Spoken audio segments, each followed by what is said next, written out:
Y me pasé 2 semanas escondido sin poder llegar a mi casa porque había una patrulla esperándome.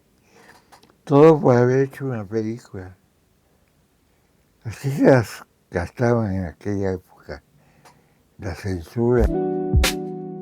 Decía Sergei Eisenstein, la profesión de director de cine puede y debe ser tan valiosa que ningún hombre que aspire a ella puede ignorar cualquier conocimiento que lo convierta en un mejor director de cine o en un mejor ser humano.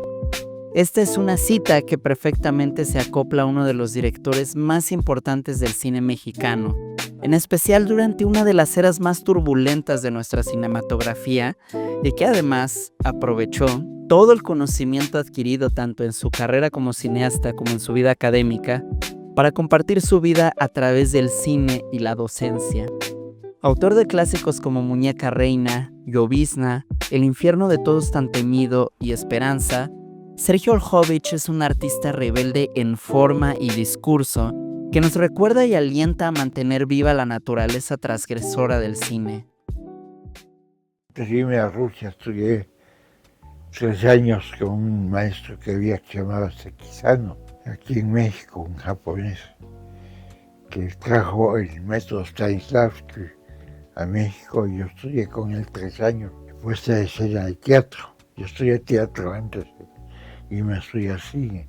Y también estudié psicología en la UNAM antes de irme a Rusia. Y yo recomiendo estudiar antes de estudiar cine, estudiar por lo menos una carrera anterior, sea comunicación, psicología o carreras de bellas artes, ¿no? Teatro, por ejemplo. Porque estudiar cine es muy complicado, no es una carrera sencilla.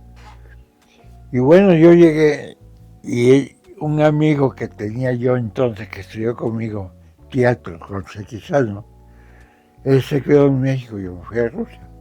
Y cuando regresé me encontré con la sorpresa de que se había fundado una primera escuela de cine, el Centro Universitario de Estudios Cinematográficos, el CUEC, que llevaba unos cuantos años de haberse fundado. Y ese amigo, en el cine mexicano, se conoce como Leobardo López Arreche, que hizo el gran documental sobre el grito, el movimiento estudiantil del 68. Bueno, Tito, yo digo Tito, pero todo el mundo decía al maestro Leobardo y le decían el cueco.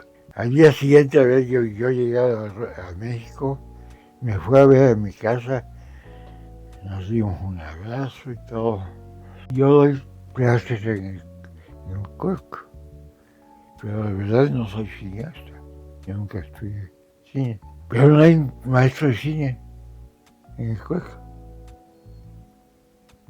Y tú que vienes a estudiar cine, te invitamos a que llegues a la clase de cine. Y dije, bueno, necesito cambiar. Llego y ahora qué hago, ¿verdad? Tantos años fue en México, llegué como extranjero, casi 8 años. Pues me contrataron en el CUEC y empecé a dar clases de dirección de cine, de guionismo, de producción y hasta de fotografía y tal, porque no había maestros de cine. En México habían buenos directores y fotógrafos y guionistas de la época de oro, no sé, Niño Fernández, Buñuel, Gabaldón, Galindo, todos ellos eran directores que habían hecho una obra muy importante, o fotógrafos como Rosario Solano, o Gaby Figueroa, o ¿cómo se llama? Alex Phillips, etc. Muy buenos fotógrafos. Pero todos ellos se negaban a dar clases. Cuando los invitaron a dar clases en el CUEC, ninguno quiso. ¿Por qué? Porque se habían formado en el set, no habían estudiado. Y todos ellos no les interesó. Es más, tenían idea de que el cine se aprende en el set y no en una escuela. Entonces llego yo Yo fui el primer maestro de Cueca que di clases de cine. Di por 4 años clases en el Cueca. Tuve 4 generaciones. Por ahí andan algunos ya viejitos como yo. Porque yo llegué a los 27 años de edad, regresé de Rusia. Me fui a los 19. Es más, yo tenía alumnos mayores que yo. Señores, ya está todo listo para que empiece la fusión. Nada más que les voy a pedir un favor. ¡Suéltenme! Necesitamos silencio, porque este es un asunto bien delicado. Les juro que esto lo van a pagar muy caro. Le vamos a dar una sopa de su propio chocolate. Con el infierno. Me quisieron hasta meter a la cárcel cuando hice el infierno. Una novela de Luis Carrión, muy amigo mío. Luis Carrión era el personaje real de la película. Así era él. Yo fui testigo con Luis en muchos momentos muy difíciles, ¿no? Se trató de suicidar varias veces, lo acompañé y lo interné varias veces en hospitales psiquiátricos. Era muy talentoso, muy buen escritor, cineasta, pero sí tenía esa intensidad tan difícil que transmite muy bien Manuel Ojeda en la película. Y bueno, cuando hice y escribí el guión con Luis y quise filmar la película, la señora Margarita López Portillo había en el año 79 había arrestado a medio mundo y había acabado con todas las instituciones que había de cine. En 79 hubo así como un bache en que desapareció lo anterior y no había lo nuevo, o lo que se suponía que seguía, porque de nuevo no tuvo nada. Y en ese bache, en la empresa del Estado que se llamaba Cona Cine, yo presenté el proyecto y los que dirigían Cona Cine pues no eran cineastas. Y yo creo que nunca leyeron el guión, porque me dio una lana y yo filmé en película como yo quise. Nunca más los que cuando ya finalmente la vieron se fueron para atrás, porque fue una película muy crítica, ¿no? No solamente por la cuestión de los electroshocks y todo eso, y la forma en que tratan a los enfermos mentales, sino también es una película muy crítica políticamente, ¿no? Es un micromundo dentro de un hospital psiquiátrico, que es como el reflejo de la sociedad mexicana, los buenos y los malos. Los malos, chistosamente, eran los enfermeros y los doctores, y los buenos eran las víctimas, que eran los enfermos, que no estaban tan enfermos, ¿verdad? Tenían una lógica mucho más justa y real que los doctores. En fin, eso no les gustó nada. Y me declararon película comunista, y yo comunista, que estaba yo tratando y que engañé yo a las autoridades haciendo una película que no se hubiera permitido nunca. Y pues ustedes la produjeron, y porque ahora me dicen que yo soy culpable. Llegaron del Festival de Berlín a escoger película mexicana para el festival, y rápidamente escogieron El Infierno como película para concursar en el festival. Eso enojó muchísimo a la señora Margarita López Portillo, y dijo que sobre su cadáver va esa película a ningún festival y no la envió. Y dije, bueno, gracias, me pagan todo, voy a Berlín, voy a pasear. Y llevo en película. Y aquí me dijo el director, hacemos funciones fuera del festival, privadas, para que la vean los interesados, los amigos en mí. Bueno, fui al festival y me encontré con varios amigos cineastas de otros países, Miguel Tin de Chile, Scar Menta, también escritor chileno, y otros amigos cubanos. Y se hicieron 2 funciones en video en 2 salas más pequeñas, fuera del concurso. Se abarrotaron las 2 salas. Como corrió la voz de que una película prohibida en México, todo el mundo la quería ver y tuvo mucho éxito, había mucho y todo. Y estando en Berlín me avisan unos amigos desde México, oye, están demandando, el gobierno está demandando, y hay una demanda penal contra esto.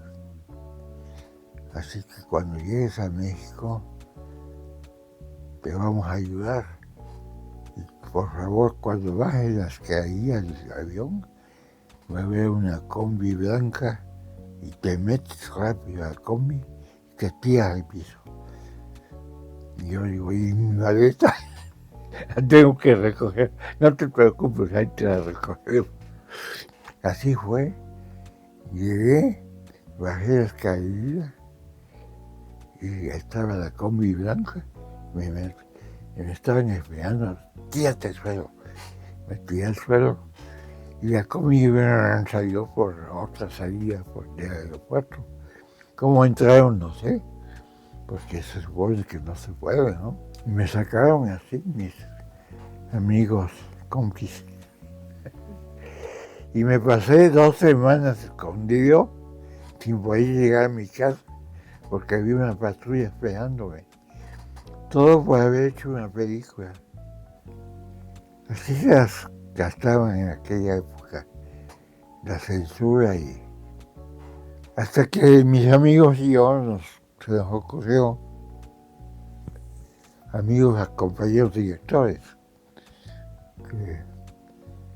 que trabajamos juntos, Alberto Isaac, Gonzalo Martínez, Pepe Estrada, Juan Manuel Torres, Raúl Araiza, Humberto Hermosillo, todos éramos un grupo muy importante que hicieron películas muy padres, especialmente en la época de Luis Echeverría, de los sexenios.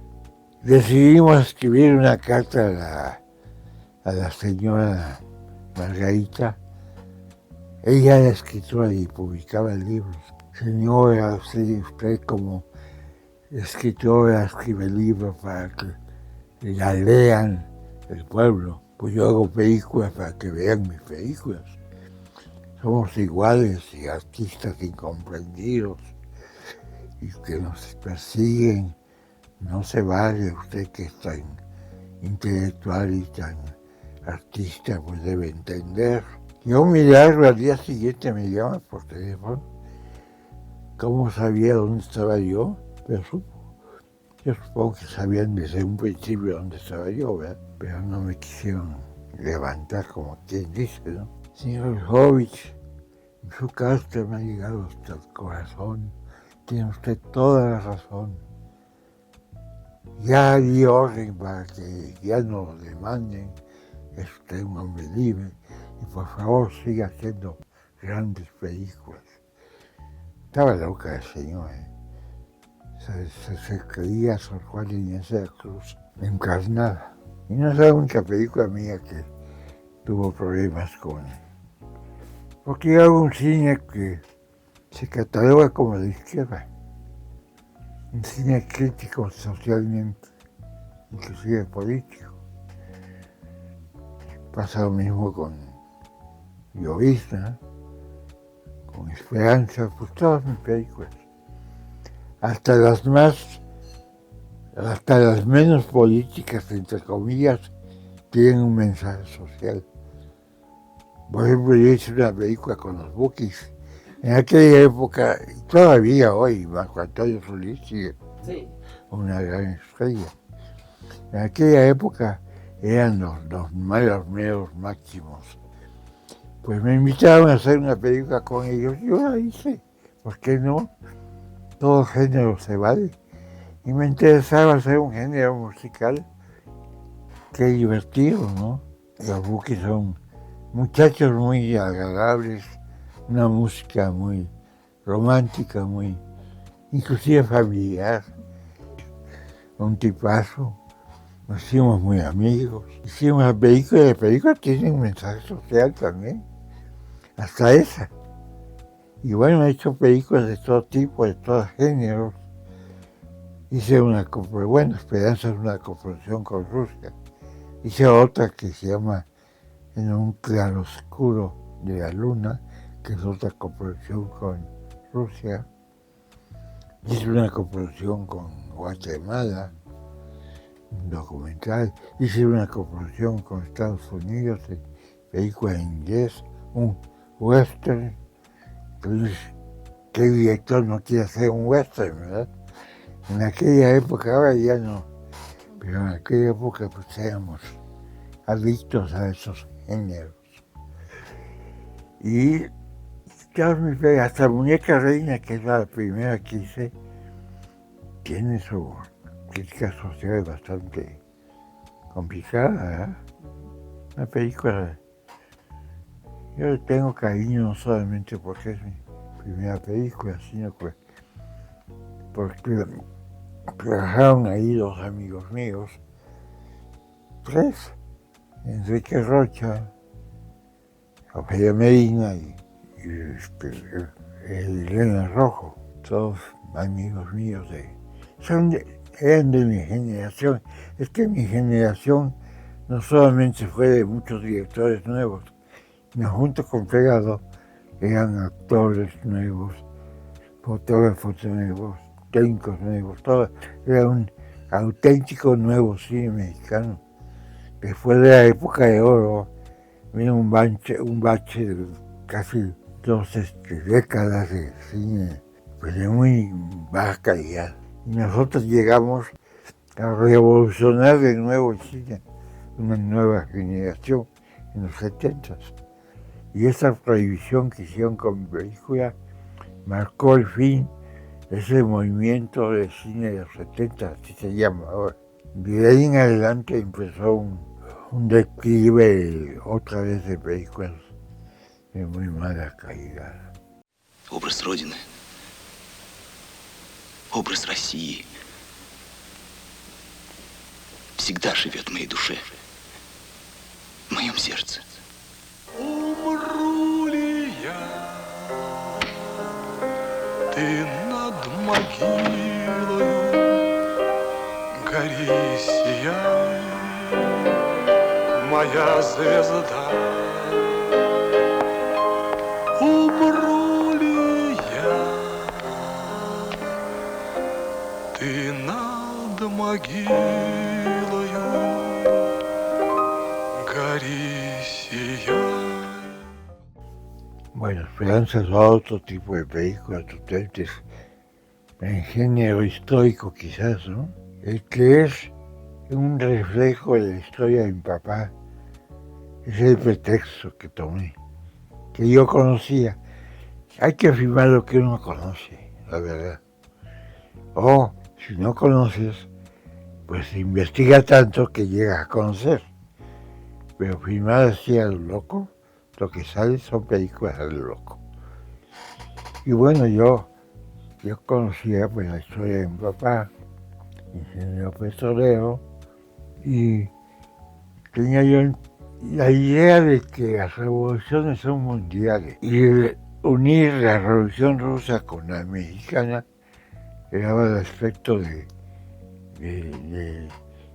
a través del personaje de la película que es mi padre, pero en la película pues es el personaje viaja de Rusia a México, de una revolución a otra, y dentro de ese contexto se da la sensación de que la revolución es mundial. Eso es algo que se repite siempre. La revolución francesa, la cubana, la rusa, mexicana, y muchas revoluciones que hay y van a seguir habiendo. Y bueno, es un material que yo conocía muy bien, porque yo estudié en la Unión Soviética 8 años, 4 años, 2 años el idioma ruso. Para poder estudiar cine, pues necesitaba yo hablar ruso, ¿no? Después 4 años de carrera como director de cine y 2 años de maestría en Bellas Artes. En total estuve 8 años viviendo en la Unión Soviética, que era un país socialista, y estaba yo encantado, tenía una beca y conocí muy bien ese país y conocí muy bien la Revolución Rusa. Yo estudié en el Instituto de Cine más antiguo del mundo, el más grande y el mejor. El mejor por la experiencia acumulada. Ese instituto lo fundó Lenin en el año 19. Fue la primera escuela de cine en el mundo. Él dio clases a Eisenstein, Podolsky, Dovzhenko, Mikhail Rom, bueno, todos grandes cineastas rusos. Cuando yo llegué a principios de los 60, en 61, pues era un boom del cine soviético con directores como Tchurey, como Bondarchuk, como Kalatozov, grandes directores de las películas soviéticas de esa época. Pero estos directores, Bondarchuk, por ejemplo, quiso La Guerra de la Paz, quiso El Destino de un Hombre, Kalatozov quiso Cuando pasa las cigüeñas, en fin, eran grandes directores, daban clases allí, yo aprendí con ellos. Yo conocí a Tarkovsky trabajaba, estudiaba. Yo entré en primer año, después de 2 años de ruso, en el año 63. Al primer año y Tarkovsky terminaba ya su último año de escuela, en el mismo instituto. Y nos conocimos y no fuimos amigos, pero sí compartimos muchas veladas juntos. Era otro mundo. La Unión Soviética era otro mundo, era, como decían desde aquí, detrás de la cortina de hierro, el infierno. Cuando me fui, mi mamá estaba llorando, que nunca más me iba a volver a ver.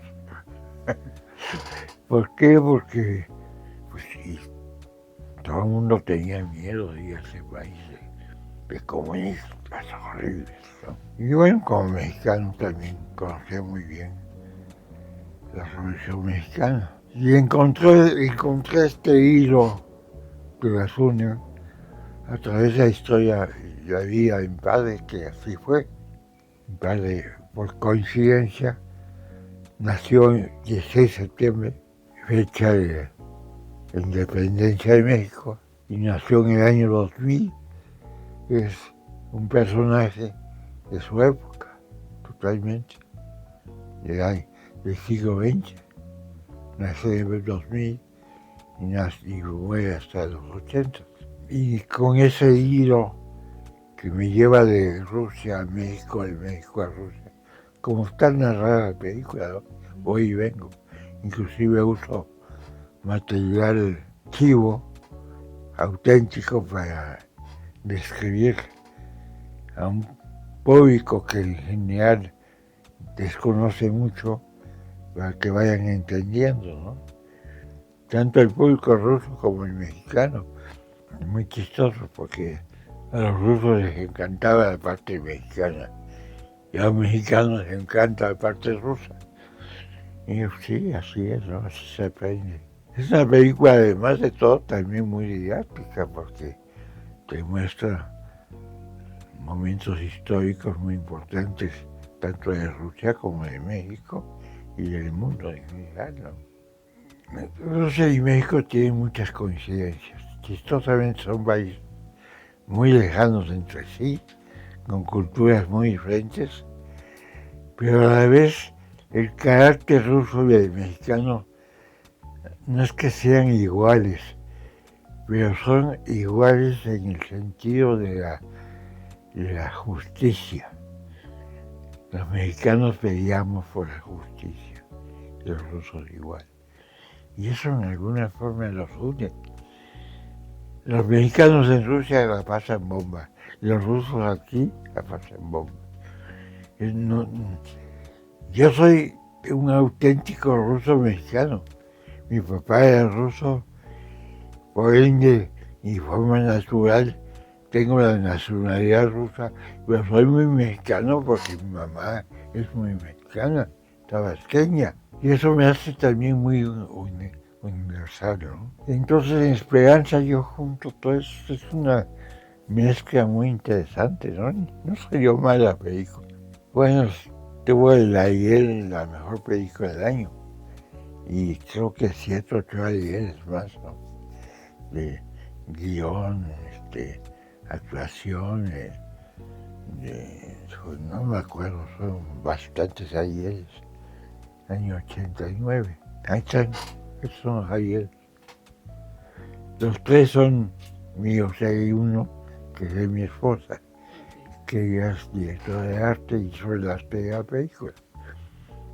Ella es director de arte de muchas películas.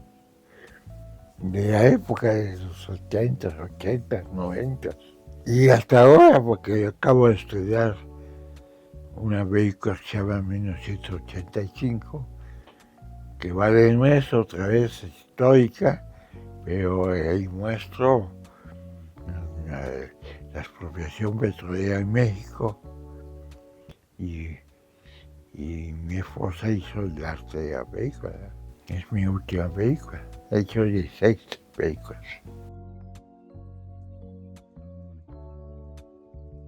La docencia es una maravilla, me encanta. ¿Por qué? Porque convive uno con jóvenes, con muchachos, las nuevas tendencias. Tenía yo la vocación de la clase, porque en Rusia me enseñaron a que había que transmitir tus conocimientos, que no te quedes con ellos. Ayuda, fomenta el lenguaje cinematográfico para que finalmente, mientras más cineastas hagan películas importantes, pues llegan al pueblo y el pueblo bebe de esa obra, ¿no? Obra artística, social, política y de todo tipo. El cine es el arte más importante que hay. Bueno, yo entonces fundé mi escuela de cine. Siempre lo quise hacer, porque quería yo transmitir la forma de diseñar cine con el método ruso-soviético que yo aprendí. Que, por ejemplo, en la Unión Soviética y en el cine ruso se da mucha importancia a la dirección de actores. La dirección de actores es fundamental. Sin actores no hay cine. Se hay que dar la cara. Entonces es el elemento más importante. Atrás de la cámara es el director. Pero frente a la cámara el actor es el que refleja lo que el director quiere contar. Es fundamental la dirección de actores. Cuando yo daba clase en el CUEC, no había esa clase, yo la quise imponer. Bueno, pues yo quise en mi escuela, por eso se llama Instituto Ruso Mexicano de Cine y Actuación. La actuación es lo más importante que hay dentro de la enseñanza de lo que es la dirección de actores, la dirección en general. Ya las técnicas, ¿cuál es el equivalente de escritor? Es un lápiz o una computadora. En cine es todo esto una técnica muy complicada, sigue siendo el lápiz o una computadora. Son instrumentos de trabajo. las cámaras, los micrófonos, las grúas, los ribeles, las luces, todos son instrumentos de trabajo. Y se ocupa de él el fotógrafo. Yo como director nunca he tocado una cámara. Es asunto de fotógrafo. Sé más de fotografía que de fotógrafo. Esto sí. Y le digo qué lente poner y cómo lo quiero. Le digo qué distancia poner la cámara en relación al lente. Yo sé. Pero no, eso se ocupa el fotógrafo. Conmigo han trabajado fotógrafos muy importantes, empezando por Javier Figueroa. Con Gabo hicimos una película que se llama Coronación, un gran fotógrafo de fama universal. Y yo era joven director y le dije, Gabo, una de dos, nos vamos a pelear o vamos a trabajar juntos. Tú y yo somos los más importantes en la realización de la película. Vamos a ponernos de acuerdo. Yo no soy pretencioso. Yo escucho los buenos consejos. Estoy seguro que tú me vas a dar muy buenos consejos. Y lo gané. Gabriel es famoso por sus tomas de los grandes espacios mexicanos, ¿no? Sus cielos, sus nubes, sus paisajes áridos de México, ¿no? Y conmigo ha trabajado Rosalío Soldano, Alex Phillips, hijo. Bueno, un alumno mío que no se volvió famoso, Arturo de la Rosa, que fue el que me fotografió ahora en mi última película, que fue mi alumna de escuela. Y entonces en mi instituto yo le di ese giro importante, muy interesante. Fueron 20 años maravillosos de entrenar a muchachos jóvenes y enseñarles el camino de la honestidad, del optimismo y del compromiso social que debe tener uno al hacer cine. Y por desgracia lo tuve que cerrar. Mi escuela existía con las colegiaturas de los alumnos.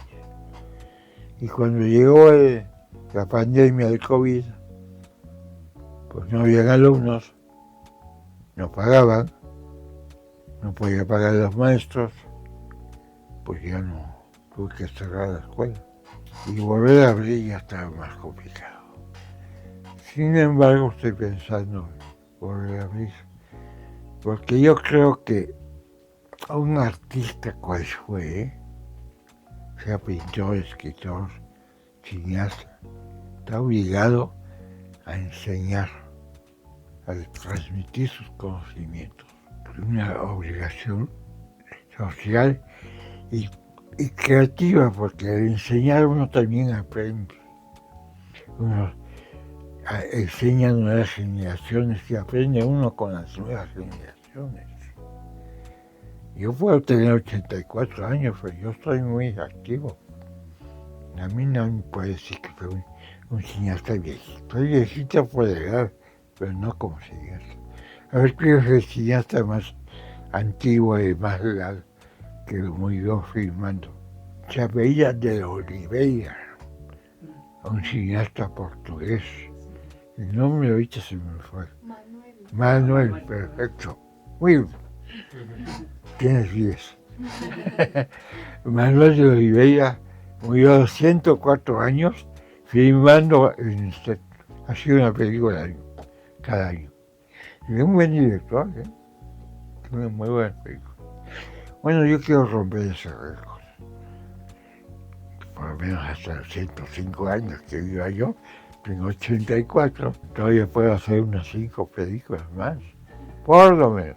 Kurosawa a los 90 le dio fíjate que te acuerdas que le dio un Oscar por su trayectoria y su discurso fue: ahora apenas estoy empezando a entender lo que es hacer cine.